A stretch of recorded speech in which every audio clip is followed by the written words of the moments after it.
আজি আমি এই ভিডিঅ'টোৰ জৰিয়তে পাঠ্যক্ৰমৰ নেচাৰ বা প্ৰকৃতিৰ বিষয়ে আলোচনা কৰিম। পাঠ্যক্ৰম বুলি ক'লে এক নিৰ্দিষ্ট লক্ষ্য আগত লৈ সেই লক্ষ্যবিলাকত উপনীত হ'বৰ বাবে যিবোৰ কাম কৰি যোৱা হয় সেইবোৰৰ সমষ্টিকে বুজা যায়। এতিয়া চাবলৈ গ'লে পাঠ্যক্ৰম এখন কেনেকুৱা হ'ব সেইটো নিৰ্ভৰ কৰে লক্ষ্যবস্তুৰ ওপৰত। ইয়াৰ উপৰিও পাঠ্যক্ৰমখনৰ পৰিসৰ কিমান হ'ব তাৰো কোনো নিৰ্দিষ্ট নিৰ্ধাৰিত সীমা নাই, গতিকে পাঠ্যক্ৰমখনৰ প্ৰকৃতিৰ ওপৰতে ই নিৰ্ভৰ কৰে। এতিয়া চাওঁ যে পাঠ্যক্ৰমৰ প্ৰকৃতি কেনেকুৱা হোৱা উচিত। প্ৰথমটো হ'ল যে পাঠ্যক্ৰমখনৰ প্ৰকৃতি জটিল হ'ব নালাগে। পাঠ্যক্ৰম সদায় সহজে বুজিব পৰা হ'ব লাগে। ছেকেণ্ডটো হৈছে যে পাঠ্যক্ৰমখনত বিষয়বস্তুৰ বিষয়ে স্পষ্ট ৰূপত নিৰ্দেশনা থাকিব লাগে। ইয়াৰ পাছৰটো হ'ল যে পাঠ্যক্ৰম এখন যুগুত কৰোঁতে ছাত্ৰ ছাত্ৰীৰ মানসিক যোগ্যতা, বয়স আদি বিবেচনা কৰি কৰিব লাগে। ইয়াৰ পাছৰটো হৈছে যে পাঠ্যক্ৰম এখনৰ লক্ষ্য নিৰ্ধাৰণ কৰোঁতে ছাত্ৰ ছাত্ৰীৰ বৌদ্ধিক, আৱেগিক, মানসিক সকলো দিশত যাতে সমানে বিকাশ হয় সেই কথা আগত ৰাখি পিনি পাঠ্যক্ৰমখনৰ লক্ষ্যবিলাক নিৰ্ধাৰণ কৰিব লাগে।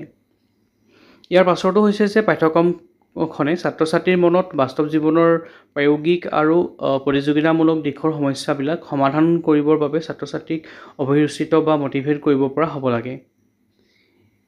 ইয়াৰ উপৰিও পাঠ্যক্ৰমখনত বিষয়বস্তুৰ লক্ষ্যৰ বিষয়ে স্পষ্টভাৱে ধাৰণা থাকিব লাগে। ইয়াৰ পাছৰটো হ'ল যে পাঠ্যক্ৰমখনে ছাত্ৰ ছাত্ৰীৰ যি প্ৰয়োজনীয়তা আছে সেই প্ৰয়োজনীয়তাসমূহ পূৰণ কৰিব পৰা হ'ব লাগে।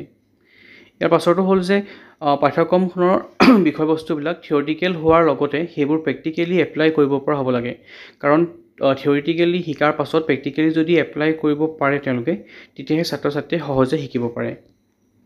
ইয়াৰ পাছৰটো হৈছে যে পাঠ্যক্ৰমখন বহুত বেছি দীঘল বা বহুত বেছি চুটি হ'ব নালাগে, এটা নিৰ্দিষ্ট সীমাৰ হ'ব লাগে।